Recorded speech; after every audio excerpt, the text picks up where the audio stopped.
नहीं हुई। हालांकि खबर है कि शनिवार को दिल्ली में स्क्रीनिंग कमेटी की बैठक होगी, जिसमें मध्य प्रदेश को लेकर लोकसभा सीटों पर नामों की चर्चा की जाएगी। 11 मार्च को कांग्रेस की केंद्रीय चुनाव समिति की बैठक से पहले स्क्रीनिंग कमेटी में नामों पर चर्चा होगी। कल हुई सीईसी की बैठक में नेताओं को निर्देश दिए गए कि सिंगल नाम जो सीट से सामने आए हैं उन्हें फाइनल करें। कांग्रेस में टिकट बंटवारे को लेकर मची इस सियासत पर बीजेपी तंज कसती हुई नजर आ रही है। बीजेपी का कहना यह है कि बैठक करने से क्या होगा जब चुनाव लड़ने के लिए नेता ही मैदान छोड़ रहे हैं। वहीं कांग्रेस कह रही है कि अभी समय नहीं निकला है। इसी मुद्दे पर विस्तार से बात होगी। कुछ मेहमानों को आपके साथ जोड़ेंगे, उससे पहले पूरे मामले पर सियासी बयानबाजी सुनिए।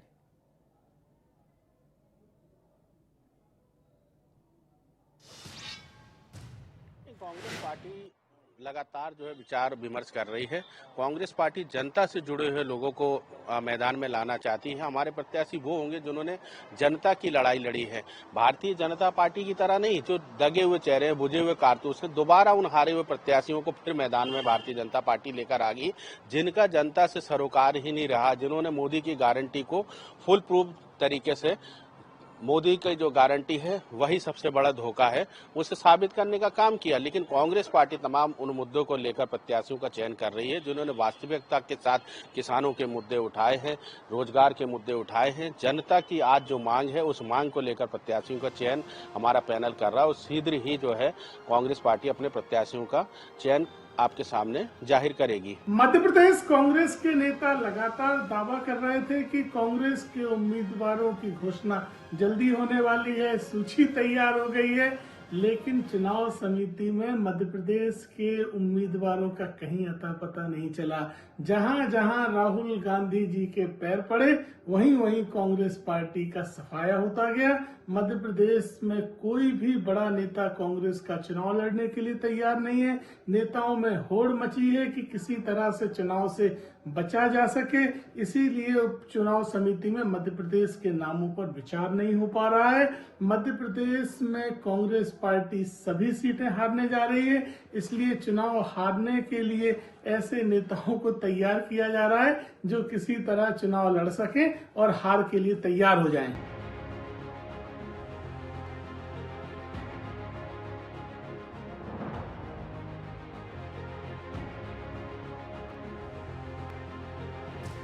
और चलिए, इस वक्त दो खास मेहमान हमारे साथ चर्चा में जुड़ चुके हैं। योगेश गुप्ता जी हैं, प्रवक्ता भारतीय जनता पार्टी के, राम पांडे जी प्रवक्ता कांग्रेस पार्टी के। शुरुआत राम पांडे जी से करेंगे क्योंकि आज चर्चा में कांग्रेस का ही मुद्दा है। राम पांडे जी, बीजेपी का ये कहना कि आपकी पार्टी को नेता नहीं मिल रहे हैं चुनाव लड़ने के लिए, नेता चुनाव लड़ना नहीं चाह रहे हैं और कार्यकर्ता इंतजार कर रहे थे कि पहले सूची जारी हो जाए, पर ऐसा हो नहीं पाया। बीजेपी तो आजाद है, कुछ भी बोल सकती है और बीजेपी में कमी रहती है नेताओं और कार्यकर्ताओं की। आप देखिए ना, बीजेपी में जितने भी सांसद हैं ज्यादातर दूसरी पार्टियों से लिए गए हैं, तो नेताओं की कमी भारतीय जनता पार्टी में है। और कांग्रेस की सूची भी आ चुकी है, भारतीय जनता पार्टी के लोगों को पता नहीं है। और करीब 9 राज्यों में काफी नाम कांग्रेस के डिक्लेयर हो चुके हैं, लेकिन भारतीय जनता पार्टी को हो सकता है जानकारी ना मिली हो। और बीजेपी ने 195 नाम अभी डिक्लेयर किए हैं, 348 बाकी हैं। जी 348 बाकी है, इसका मतलब वो ये मान के चल रही है 348 सीटों पर बीजेपी हार रही है और बार बार कह रही है 400 पार। इसका मतलब पहले ही डिक्लेयर कर चुकी है कि 143 सीट तो हम हार चुके हैं। तो फिर चुनाव 400 सीट पर ही होना चाहिए ना। बीजेपी को पता है कि 400 सीटों पर वो फाइट करेगी, तो बाकी 143 सीटों पर तो चुनाव बंद ही कर देना चाहिए। और ये जो है कांग्रेस के पास नेता नहीं है, नियत नहीं है, सोच नहीं है, ये नहीं है, वो नहीं है, कांग्रेस डूबता जहाज है। तो ये डायलॉग 10 साल से भारतीय जनता पार्टी के लगातार चल रहे हैं। तो लेकिन जनता समझ चुकी है, जनता मुद्दों पर चुनाव चाहती है, भारतीय जनता पार्टी वही मुद्दों से भटकाने का काम करती है। तो जो भी प्रत्याशी आ रहे हैं भारतीय जनता पार्टी के, चाहे पहले थे या बाद के थे, उन्हें केवल एक ही तो चीज करना है, हिंदू मुसलमान। कांग्रेस को तो हर तरह से काम करना होता है, विकास भी करना होते हैं, स्कूल भी बनाने होते हैं, अस्पताल भी बनाने होते हैं, सड़कें भी बनानी होते हैं, इंफ्रास्ट्रक्चर खड़ा करना होता है, रोजगार देना होता है, महंगाई नियंत्रण करना होता है। भारतीय जनता पार्टी का तो चाहे पुराना सांसद हो, नया सांसद हो, अगला सांसद हो, मंत्री हो, मुख्यमंत्री हो, प्रधानमंत्री हो, उन्हें तो बस एक डायलॉग याद करना है और जनता के बीच में जाना है। तो वो तो 195 क्या चाहते तो 543 भी पहले दिन ही डिक्लेयर कर देते, किसी को भी करना था। रिकॉर्ड देखा जाता, कितने दंगे किए, कितने दंगे करवाने का प्रयास किया, कितना लोगों को भड़काने का प्रयास किया, कितना नफरत करने का काम किया। अब हमें तो सिलेक्शन इसलिए करना पड़ता है क्योंकि हमारे जो नेता हैं वो जनता के बीच में अच्छा, जाते हैं, जनता से मिलते हैं, तो कौन ज्यादा लोकप्रिय है, कौन सबसे ज्यादा लोकप्रिय है, कौन इन्हें जनता के वोट बीच में कौन दे सबसे रहा है ज्यादा फिर? रहा है। अगर 10 साल से ये जी इतना निगेटिविटी को लिए हुए काम कर रहे हैं तो ये जीतते कैसे हैं फिर? ये भी तो एक रिसर्च होनी चाहिए। 281 सीटें ले आते हैं 2014 में, 303 सीटें ले आते हैं 2019 में, अकेले दम पर ये सरकार बना लेते हैं, तो कैसे वोट मिल तो रहा है? एक एनालिसिस तो इस जी बात पर भी होना चाहिए। नहीं कर लिया ना, ये तो सबको एनालिसिस पता है, आपको भी पता है, मुझे पता है, देश की जनता को पता है। हाँ, जीतने का केवल एक ही कारण है, हिंदू मुसलमान। हाँ। हिंदू मुसलमान हटा दीजिए, अब देखिए प्रधानमंत्री बंगाल जाते हैं, मणिपुर में हिंदू महिलाओं को नग्न घुमाया जा रहा है, वहां नहीं गए। 6 महीने हो गए, क्या प्रधानमंत्री की ड्यूटी मणिपुर जाने की नहीं बनती है? लेकिन प्रधानमंत्री भी हिंदू मुसलमान करने के लिए बंगाल चले जाते हैं। तो हिंदू मुसलमान करने का बीजेपी को फायदा हो रहा है, वो बीजेपी जीत रही है, लेकिन देश को नुकसान हो रहा है। तो आप आगामी अलग जगाइए ना सर। अगर अगर ये गलत काम कोई पार्टी कर रही है, अलग जगाइए, देखिए जनता आपका साथ देगी। जी जगा रहे हैं ना, बता तो रहा हूँ। जी, आपके चैनल का धन्यवाद जो मुझे बोलने का मौका दिया कि मणिपुर में महिलाओं के साथ अन्याय हो रहा है। जो ये क्या महिलाएं नहीं थी, विनेश फोगाट, साक्षी मलिक, ठीक, ये तो ठीक, हिंदू महिलाएं है ठीक ना। है। साक्षी, योगेश जी का ये रोकते हैं। भूषण जो भारतीय जनता पार्टी के सांसद थे, दुष्कर्मी थे, एफआईआर तक नहीं लिखी जा ठीक रही है, थी। आज ठीक, बताइए, जो देश के बेरोजगार हैं 99% तो हिंदू है। जी, जो जी, महंगाई का जो सामना करना पड़ रहा है, किसको? हिंदुओं को करना पड़ रहा है ना। अब ग्वालियर चंबल में आए दिन हत्याएं हो रही हैं, गोलियां चल रही हैं, लोग आत्महत्या कर रहे हैं, ज्यादातर कौन है? हिंदू है। तो जगाने पूछ का लेते काम हैं हम कर रहे हैं, योगेश आप गुप्ता कर रहे जी। हैं, तो देश की जनता को समझना चाहिए। योगेश गुप्ता जी जी, राहुल गांधी जी कहते हैं कि नफरत के इस माहौल में तो हम तो मोहम्मद की दुकान खोलते हैं। बीजेपी ने बिल्कुल भाई को भाई से लड़ाने का काम किया है। कांग्रेस वापस उसी प्रेम को प्रगाढ़ कर देगी।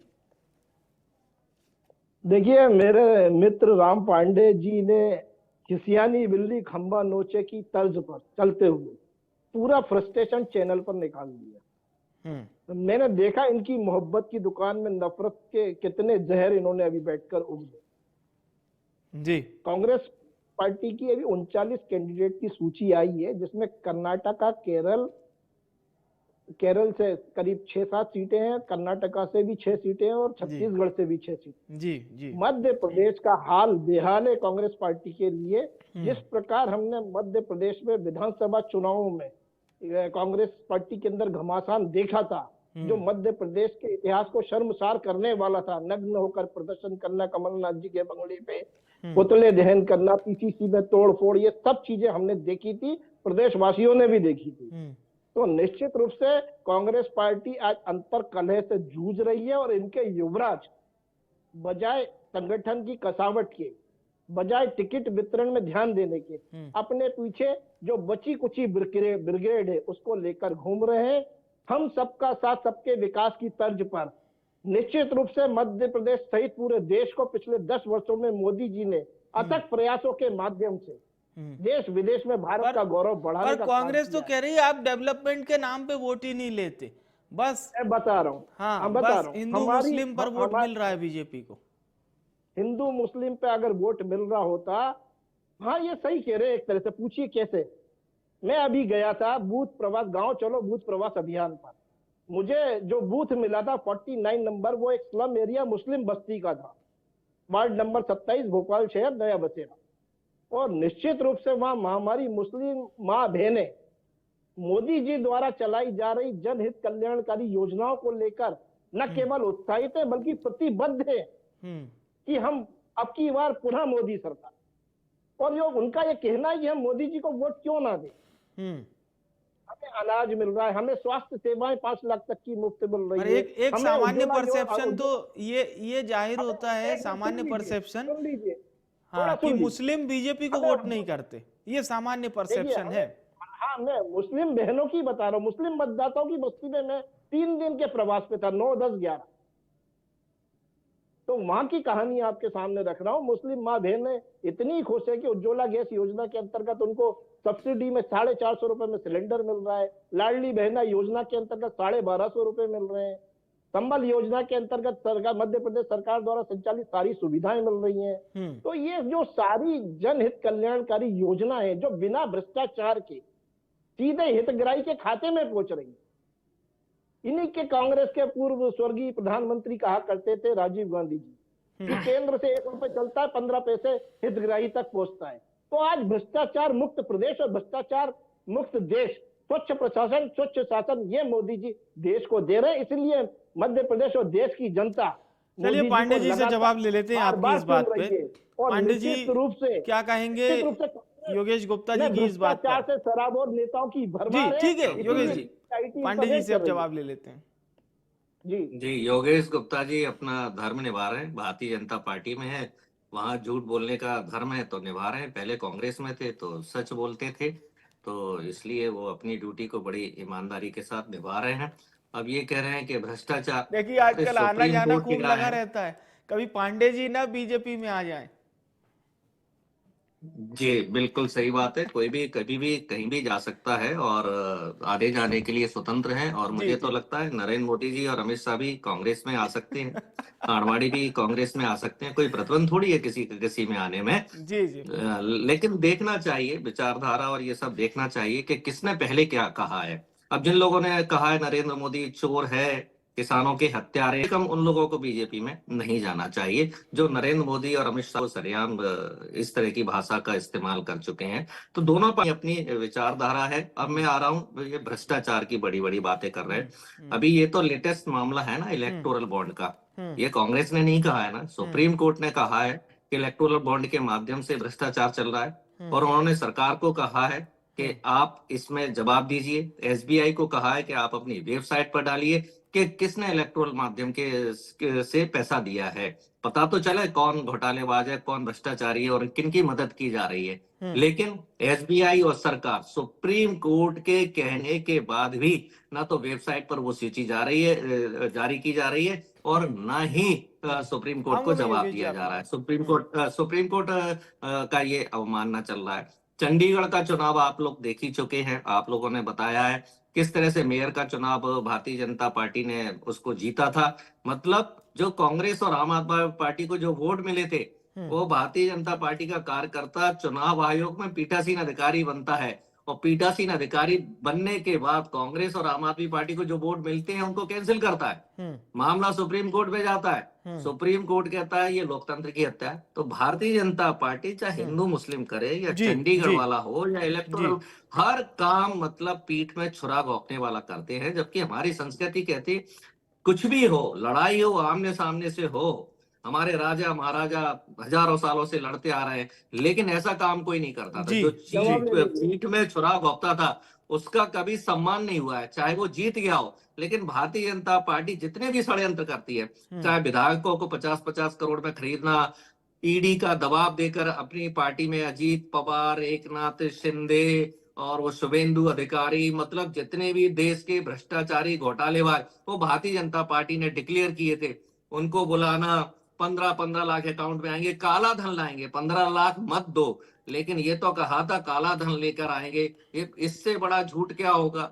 और एक नहीं, ऐसे डेली की स्टोरी है, डेली विज्ञापन 3-3 पेज के आ रहे हैं। पांडे साहब दावे सर बहुत किए जा रहे हैं मध्य प्रदेश को लेकर। बीजेपी कह रही है छिंदवाड़ा भी इस बार जीतने नहीं देंगे, माननीय नकुल नाथ जी लड़े या माननीय कमलनाथ जी लड़े, पर छिंदवाड़ा भी कोलैप्स करेगी कांग्रेस। ये पहले से दावे दे रहे हैं सर, आप लोग क्या मानते हैं मध्य प्रदेश में इस बार कितनी सीट आईएनसी जीत पाएगी? तो देखिए ये बीजेपी का डायलॉग बन गया है, चाहे प्रदेश का चुनाव लड़े या देश का चुनाव लड़े, ये बोलती है कि हम इतने पार उतने पार। इन्होंने दिल्ली में भी बोला था कि इस बार हम सरकार बनाएंगे, और दिल्ली में तो इनका ये हाल हो रहा है कि 25 साल से सरकार नहीं है, 15 साल कांग्रेस की थी, 10 साल बीजेपी की है। इन्होंने तमिलनाडु में भी कहा था कि हम इतने पार, वहां 0 है। केरल में भी कहा था इतने पार, हम वहां 0 है। बंगाल में भी हिंदू मुस्लिम के इतने दंगे करा दिए, उसके बाद हिंदू मुस्लिम की खबरें नहीं आई। जब विधानसभा चुनाव या लोकसभा चुनाव आते हैं तो आप देखना हिंदू मुस्लिम की पूरे शहर से खबरें आएंगी, और जैसे ही चुनाव खत्म हो जाता जी है वो जी। खबरें आना बंद हो जाती है। चलिए इसका आपके, मतलब क्या होता है, जो भी हिंदू मुस्लिमों हाँ में नफरत हाँ, डालता है आपके कि आरोपों ऐसे पर काम करता है, वो भारतीय गुप्ता जनता जी से पार्टी जवाब के ले लेते हैं। कार्यकर्ता नेता ही ऐसी खबरें बनाएंगे। योगेश अभी गुप्ता खबरें साहब आएंगी, क्या देखना, कहेंगे? योगी को जान से मारने की हत्या, ठीक है सर। मोदी को अरे जान से इनको चुप मारने की करिए, हत्या, बहुत हो इस गया। जी तरह जी, की भी अभी खबरें पांडे जी आएंगी। प्लीज ये प्लीज। तो फ्रस्ट्रेशन निकालने में। योगेश गुप्ता जी से अब जवाब ले लेते हैं सर आपकी बात पे। जी जी, देखिए, हिंदू मुस्लिम का सबसे प्रत्यक्ष प्रमाण माननीय प्रधानमंत्री मोदी जी का हाल ही जम्मू कश्मीर का दौरा। वहां पर मुस्लिम बहुल कम्युनिटी से जो जनता निकल कर आई है और जो मोदी मोदी के नारे लगे हैं, जो अभूतपूर्व अभिनंदन माननीय प्रधानमंत्री जी का जम्मू कश्मीर की जनता ने किया है, वो कांग्रेस के मुंह पर एक जोरदार तमाचा है, करारा तमाचा। आज जम्मू कश्मीर में न केवल लोकतंत्र रह रही है, वरन वहां का जो नागरिक है स्थानीय, वो समृद्ध भी हो रहा है, वहां पर्यटन के माध्यम से खुशहाल भी हो रहा है और उनके बच्चे उच्च शिक्षित भी हो रहे हैं। तो ये कांग्रेस सिर्फ टीवी चैनलों पर बैठकर बकवास करती है। इनके पास मध्य प्रदेश में 29 सीट पर उतारने के लिए प्रत्याशियों का टोटा है। इनके युवराज लड़ने की बात करते हैं, अमेठी छोड़कर वायनाड भगते हैं। लड़की हूं, लड़ सकती हूं, प्रियंका गांधी जी कहां है भैया? इनके 13 विधायकों ने जो महिलाओं के साथ छेड़खानी करी रेलवे में, और इनका जो यूथ कांग्रेस के प्रेसिडेंट है श्रीनिवासन, उन्हीं के युवा कांग्रेस की विंग की एक नर्स थी या डॉक्टर थी, जो भी, उसने प्रत्यक्ष प्रमाण के साथ आरोप लगाए, उसी को कांग्रेस पार्टी से बाहर कर दी। संदेश खली के ऊपर कांग्रेस पार्टी के मुंह पर टेप चिप जाता है। जहां वहां एक मुस्लिम गुंडा वहां की बेबस महिलाओं के साथ बलात्कार करता है, उस पर कांग्रेस पार्टी के शब्द नहीं निकलते। तो ये जो इनकी दोहरे मापदंड की चरित्र है, उसको मध्य प्रदेश और देश की जनता देख भी रही है और भली भांति समझ भी रही है। भ्रष्टाचार पर कार्रवाई से पूरी कांग्रेस पार्टी तिलमिलाई हुई है, क्योंकि भ्रष्टाचारियों से सराबोर कांग्रेस पार्टी में नेताओं की भरमार है। पूरा गांधी परिवार की आईटी की जांच के संदेह में इनके ऊपर सबसे बड़ा जो मैं आरोप लगाऊंगा वो ये है कि देश की जितनी भी संवैधानिक संस्थाएं, उनको शक की निगाहों से देखना, उनके खिलाफ बयानबाजी करना, ये कांग्रेस ने अपना हथियार बना लिया है। कल ही इनको माननीय चुनाव आयोग की तरफ से फटकार लगी है कि राहुल जी भाषा शैली पर नियंत्रण रखें। तो ये कांग्रेस के लोग हैं जो धरातल पर शून्य है, केवल टीवी चैनलों पर बैठकर वही रटे रटाए 4-6 जुमले छोड़ते हैं। और देश और प्रदेश की जनता देख रही है कि आज हमारा किसान का उन्नयन हो रहा है, आज हमारी माँ बहनें मात्र शक्तिशाली हो रही है, खुशहाल जीवन जी रही है, आज हमारे छात्र छात्राओं को मुफ्त शिक्षा मिल रही है, हायर एजुकेशन के लिए लोन दिए जा रहे हैं, स्टार्टअप के माध्यम से। चलिए सर, मेरे पास अब समय भी खत्म हो रहा है। मैं धन्यवाद करूंगा योगेश गुप्ता जी, राम पांडे जी, शुक्रिया। आप दोनों मेहमानों ने इंडिया न्यूज को अपना समय दिया, बहुत बहुत धन्यवाद करता हूं आप दोनों मेहमानों का। देखिए, आज की चर्चा का विषय साफ था। भारतीय जनता पार्टी ने तो पहले लिस्ट जो जारी की थी 195 नामों की, उसमें 24 नाम मध्य प्रदेश के जारी कर दिए, 5 नाम बाकी हैं। पर कांग्रेस ने अभी तक मध्य प्रदेश के लिए एक भी नाम जारी नहीं किया। हालांकि आज कांग्रेस की पहली लिस्ट आ गई, जिसमें सामने आया है छत्तीसगढ़ से 6 नाम, केरल से 15 नाम और भी अन्य राज्यों से नाम, लेकिन मध्य प्रदेश से एक भी नाम अभी फाइनल नहीं हुआ है। बताया जा रहा है कि सीईसी की बैठक एक बार फिर से होगी, उसमें मध्य प्रदेश के तकरीबन 22